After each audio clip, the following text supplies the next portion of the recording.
Aujourd'hui, je vais vous parler de comment bien gérer votre argent et comment bien gérer vos finances. Vous devez savoir que plusieurs personnes ont un plan de match dans leur vie. Plusieurs équipes professionnelles, quand commencent une partie, ont un plan de match. Et la majorité des gens n'ont même pas de stratégie ou de plan de match pour leurs finances. Donc, vous devez avoir un plan de match, vous devez avoir une stratégie qui est super importante. Vous devez comprendre que dans ma vie, j'ai vu des gens qui avaient beaucoup d'argent, mais qui n'avaient pas beaucoup de temps. Et j'ai vu dans ma vie des gens qui avaient beaucoup de temps, mais qui n'avaient pas beaucoup d'argent. Donc, vous devez trouver justement l'équilibre et avoir la bonne stratégie pour votre situation qui s'applique à vous. Je vais partager avec vous quelques vérités et justement les pourcentages que moi j'utilise pour bien gérer mon argent et bien gérer mes finances. Vous devez savoir aussi que la majorité des gens ont plusieurs sources de revenus. Je vais vous conseiller de peut-être regarder des options pour améliorer votre source de revenus parce que pour avoir les choses qu'on n'a jamais eues, on doit être prêt à faire les choses qu'on n'a jamais faites. Donc, si vous voulez avoir justement un style de vie différent, si vous voulez avoir des finances différentes, vous allez devoir faire les choses que vous n'avez jamais faites. Vous devez comprendre aussi qu'un revenu résiduel peut être quelque chose d'intéressant à vous conseiller. Un revenu résiduel est quelque chose qui rentre quand vous ne rentrez plus. Exemple, Michael Jackson ou l'immobilier ou l'industrie du marketing relationnel va justement vous amener la possibilité de créer un revenu résiduel. Je vais commencer avec les trois vérités.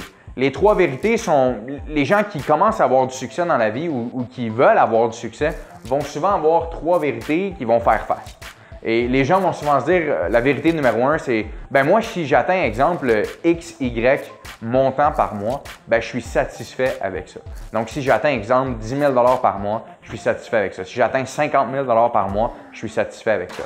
Bien, les gens qui pensent que quand vous atteignez un montant, vous êtes satisfait avec ça, c'est les gens qui perdent tout.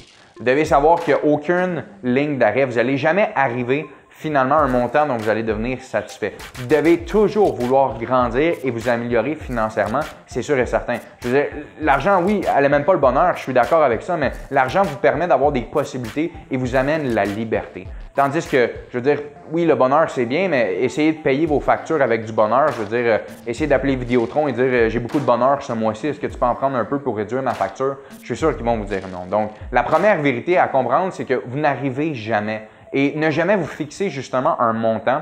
Donc, vous allez vous dire, si moi j'atteins ça, je suis satisfait. Toujours garder l'esprit ouvert de justement maximiser vos revenus et d'aller chercher le plus de revenus possible. La vérité numéro 2, les gens vont se dire, si moi, par exemple, j'ai le montant X, Y, Z, ce montant-là est à moi. Donc, si je fais 10 000 par mois, tout ça, c'est à moi. C'est faux. Je veux dire, la majorité des gens ils vont penser que si, exemple, moi je fais 15 000 par mois, tout ça, je peux le garder. Non, il y a les taxes à payer, il y a les impôts à payer et la grande majorité des gens, ce qu'ils vont faire, c'est qu'ils vont augmenter leur style de vie avec le montant qu'ils vont faire. Par exemple, vous faites 5 000 par mois et quelques mois plus tard, vous faites 10 000, 15 000, 20 000 par mois. Plus que vos montants par mois augmentent, plus que votre style de vie augmente. Donc, au bout de la ligne, il n'en reste pas beaucoup. Donc, la vérité numéro 2 est non, l'argent n'est pas à vous et vous devez savoir justement comment bien la gérer.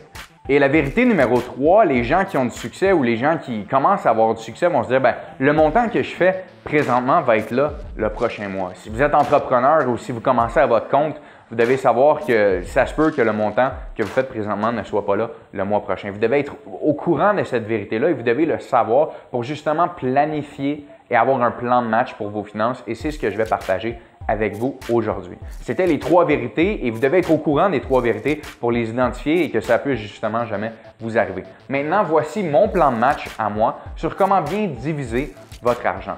Comment vous traitez $1 et comment vous traitez $1 million. Je répète, la façon dont vous allez gérer $1 et la façon dont vous allez gérer $1 million.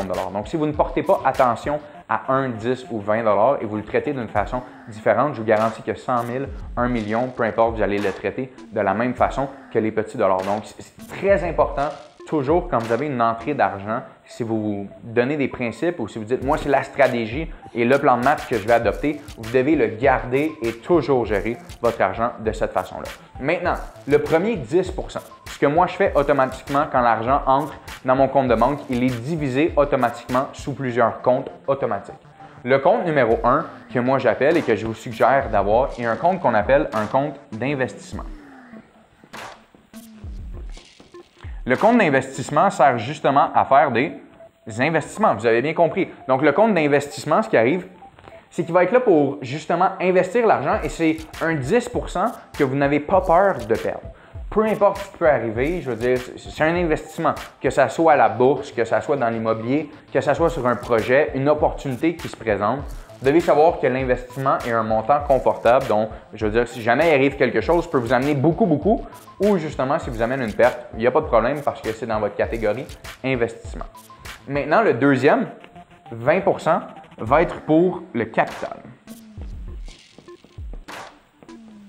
Le capital est selon moi une des catégories les plus importantes quand vous gérez votre argent. Le capital est pour acheter quelque chose qui est sûr, un investissement qui est sûr, quelque chose qui va vous aider à avancer. Que ce soit une maison, un bureau commercial, peu importe, un immobilier, une maison, un condo que vous désirez, mettre de l'argent de côté, peu importe, 20 doit aller pour le capital.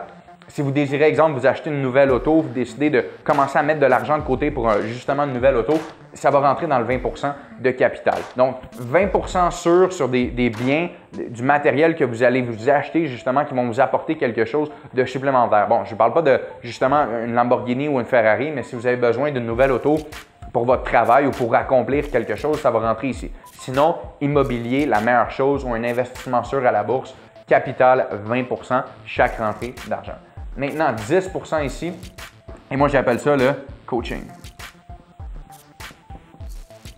et développement personnel. Donc, vous devez réinvestir. Le meilleur investissement que vous pouvez faire, et je vais vous le dire, le meilleur investissement que vous pouvez faire dans votre vie est sur vous-même. C'est le meilleur investissement, approfondir vos compétences, aller chercher des nouvelles connaissances. C'est le meilleur exercice et le meilleur investissement que vous pouvez faire dans votre vie. Donc, 10 sur le coaching et développement personnel. Et ce qui est bien, c'est que plus que votre revenu va augmenter, plus vous allez pouvoir réinvestir dans quelque chose qui est le fun. Exemple, des séminaires comme l'Académie du succès présentement. On organise un séminaire où, exemple, un voyage avec un coach de développement personnel ou peu importe, quelqu'un qui va pouvoir vous aider à passer à un autre niveau. Donc, 10 réinvestir sur soi-même à tous les chèques de paye. Mettrez ça de côté, très important de faire. 10 ici, contribution. Les gens que je connais qui donnent le plus d'argent, que ce soit des organismes à but non lucratif, des charités, peu importe, sont des gens qui sont extrêmement reconnaissants. Vous devez avoir une gratitude justement envers la vie. Si vous avez l'abondance qui vient vers vous, vous devez justement redonner aux gens et maximiser votre contribution avec un 10 Choisissez des causes qui vous tiennent à cœur. Impliquez-vous. Si, exemple, vous n'avez pas beaucoup de sous au début et vous décidez de ne pas donner 10 à la contribution, moi, c'est ce que je décide de faire. Mais si vous n'avez pas 10 supplémentaire que vous devez donner ou peu importe, je veux dire, allez faire du bénévolat ou quelque chose comme ça peut rentrer dans la contribution à faire. Et vous allez vous sentir beaucoup mieux. Et la vie fonctionne comme ça. Si vous donnez, vous allez recevoir, c'est sûr et certain. Et le dernier, 50 est votre coût de vie. Donc oui, le coût de la vie, je veux dire, on est au courant, le coût de la vie coûte cher. Je suis d'accord avec ça. Donc 50 sont vos paiements.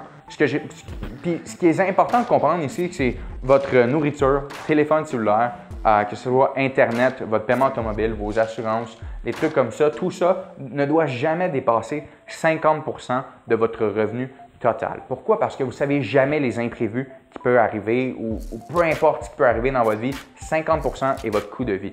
Et ce qui est bien avec ça, c'est que si vous vous maintenez à ça, vous dites, exemple, moi, mon style de vie, c'est ça et je ne veux pas aller plus haut que ça. Bien, si vous avez votre plan de match qui est justement, je veux dire, béton et que, exemple, vous commencez à faire plus de sous et que vous avez établi un plan qui est solide, pas parce que vous faites, exemple, 10 000 $ par mois et que l'année suivante, vous en faites 20, 30, que vous êtes obligé d'augmenter votre style de vie ou justement votre coût de la vie. Donc, ça se peut que les pourcentages ici puissent augmenter parce que vous avez fait un plan de match et vous avez fait une promesse de ne pas augmenter votre style de vie ou votre coût de la vie et vous allez pouvoir augmenter et investir encore beaucoup plus parce qu'on sait, avec de l'argent, on va en créer d'autres argent. Donc, 50 sur le coût de la vie. Si vous maîtrisez ça et vous, justement, gardez votre plan de match actif, vous allez voir votre situation financière va changer. Important de comprendre que les gens souvent vont me demander « Colo, est-ce que je peux commencer à faire ça demain matin? » Non, c'est la réalité de la chose. Les gens, vous ne pouvez pas faire ça demain matin. Vous devez avoir, moi, ce que je vous conseille, c'est 2 mois d'avance dans votre compte en banque pour commencer à suivre le plan de match. Donc, exemple, 2 mois de votre coût de vie de côté pour dire « Écoute, moi, Colo, j'ai 2 mois couverts, les 2 prochains mois sont couverts. » Donc, vous pouvez commencer à suivre le plan de match. Les gens qui veulent changer leur situation financière du jour au lendemain, ça va durer 1 semaine, 2 semaines maximum. Vous n'allez jamais voir de différence et les gens vont dire oh, ça c'est arrivé, j'avais une dette à payer, j'avais ci, j'avais ça à payer. Super important à ne pas faire ça. Donc, très important, quand vous avez 2 mois d'avance sur votre budget, oui, vous pouvez commencer à diviser votre argent de la bonne façon. Et je me souviens très bien, ma mère m'a toujours dit dans la vie, Colo, quelqu'un qui est riche, c'est pas quelqu'un qui possède des millions de dollars, c'est quelqu'un qui n'a aucune dette. Donc, la première chose à faire avant de suivre un plan de match est de rembourser vos dettes, d'aller justement clairer les cartes de crédit, d'aller clairer les dettes que vous avez et ensuite de ça, faire un plan de match qui est simple, qui est établi et que vous allez pouvoir suivre. Je vous le dis, si vous suivez un plan de match et vous avez un plan de match pour vos finances, vous allez voir une grosse différence.